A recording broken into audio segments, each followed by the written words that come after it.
Welcome to estate cooking. இன்னைக்கு மஞ்சள் செடி வந்து பார்க்க போகிறோம். மஞ்சள் அறுவடை பண்ண போகிறோம். நிறைய செடியெல்லாம் இல்லை, வீட்டில் கொஞ்சம் மஞ்சள் வந்து போட்டிருக்கோம். இன்னைக்கு அதை எப்படி பறிக்கலான்னு சொல்லிட்டு பார்க்குறேன்.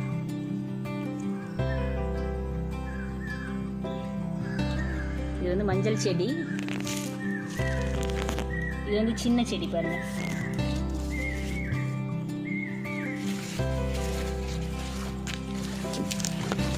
ஒரு குட்டி செடி இருக்கு, அடியில் மஞ்சள் வச்சிருக்கு பாருங்க. இது இன்னும் விளையல, விளைஞ்சிருச்சுன்னா இந்த இலையெல்லாம் வந்து காஞ்சிரும். இந்த காஞ்சி கிடக்குது பாருங்க. பொங்கல் அப்பதான் வந்து இந்த மஞ்சள்லாம் பறிப்பாங்க.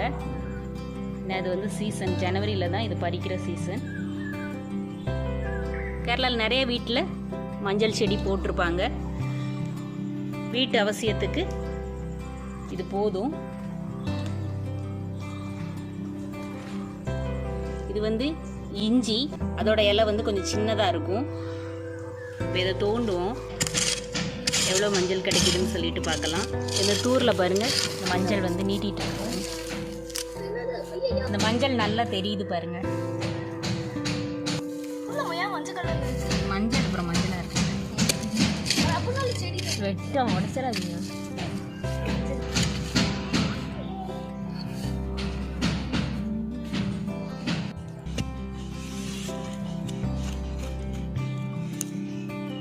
உடையாம எடுத்தோம்னா நல்ல பெரிய மஞ்சளா இருக்கும்.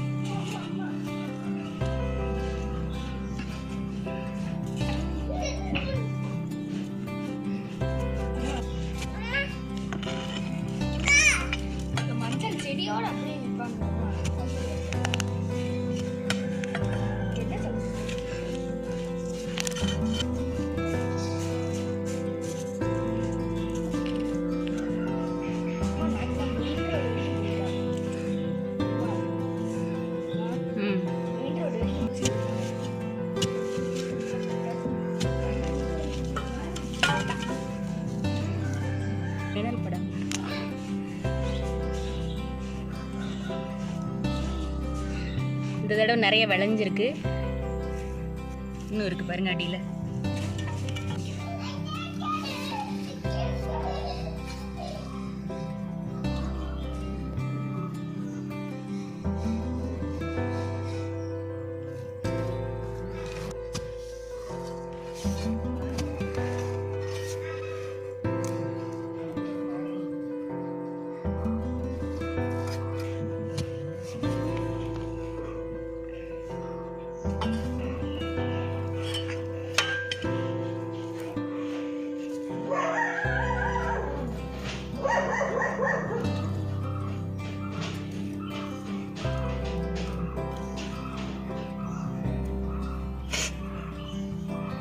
ஒரு செடிக்கே எவ்வளோ மஞ்சள் இருக்கு பாருங்க.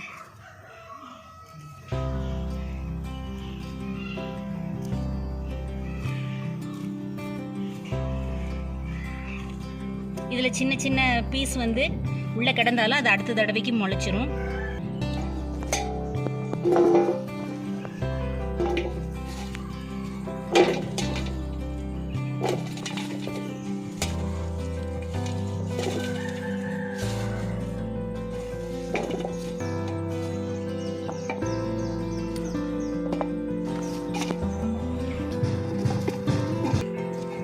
வீட்டில் ஒரு 10 செடி போட்டால் போதும்.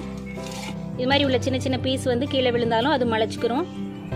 அடுத்த வருஷத்துக்கு அது வந்து செடியாக வளர்ந்துடும். இதை நம்ம பறிக்காமல் விட்டோம்னா மறுபடியும் அது முளைக்க ஆரம்பிச்சிரும். இது மாங்காய் இஞ்சி. இப்போ இதை தோண்டுவோம்.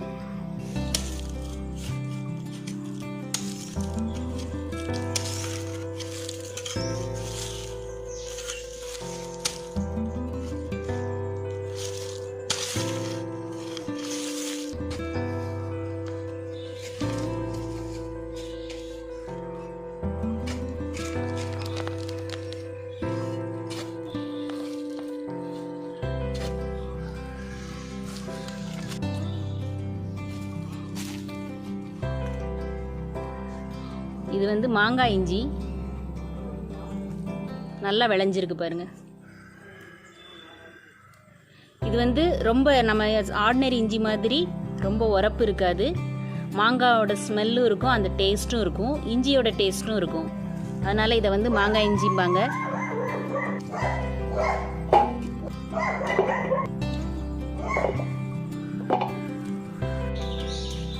மற்ற மஞ்சள்லாம் கொஞ்சம் நாள் கழித்து எடுப்போம். இன்னும் ஒரு 2 வாரம் கழித்து எடுக்கலாம். ஏன்னா இன்னும் காயலை.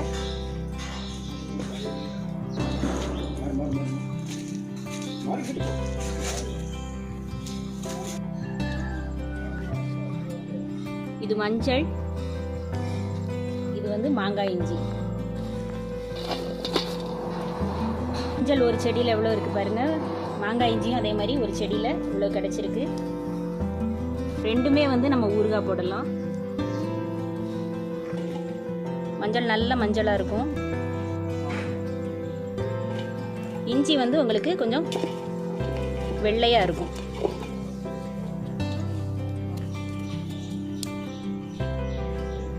இது வந்து வெள்ளையாக இருக்கும். இந்த பொங்கலுக்கு நல்ல அறுவடை தான். இப்போ இதை கொஞ்சம் நேரம் இதை உணர விட்டுருக்கேன். உணர்ந்ததுக்கப்புறம் இந்த மண்ணெல்லாம் வந்து உதிர்ந்துடும்.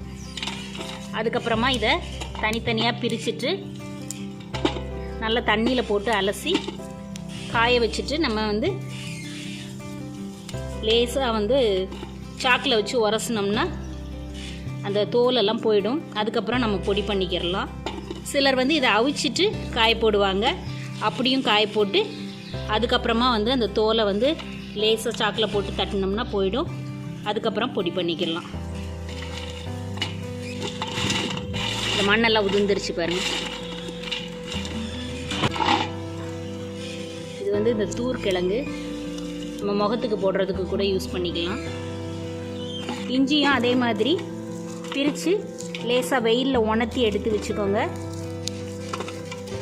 இதை வந்து கழுவ வேண்டாம். ஏன்னா நம்ம சப்போஸ் ஃப்ரிட்ஜில் எல்லாம் வைக்கிறோன்னா அழுகிடும். அதனால் இஞ்சியை வந்து கழுவக்கூடாது. பிரிச்சுட்டு ரொம்ப காய விடக்கூடாது. இந்த ஈரம் போக லேசாக வெயிலில் வச்சுட்டு நீங்கள் அப்படியே எடுத்து ஃப்ரிட்ஜுக்குள்ளே வச்சுக்கலாம்.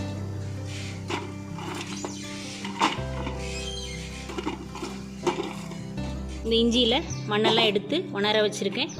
இது அப்படியே நம்ம வந்து ப்ரிசர்வ் பண்ணிக்கலாம். இது வந்து மஞ்சள் கழுவி காய வச்சுருக்கிறேன். காஞ்சதுக்கு அப்புறமா நம்ம தோல் எடுத்துட்டு பொடி பண்ணிக்கலாம். இது வந்து அந்த நுனியில் உள்ள முளையெல்லாம் கிள்ளி வச்சுருக்கிறேன். இதை நம்ம தோண்டின இடத்துல போட்டால் போதும். மழை வரவும் அதுவாக முளைச்சிரும். அடுத்த வருஷம் அறுவடைக்கு தயாராகிடும்.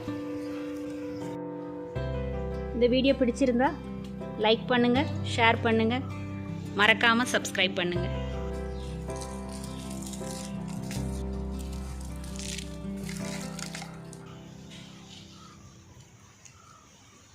நன்றி. எல்லாருக்கும் தமிழர் திருநாள் வாழ்த்துக்கள்.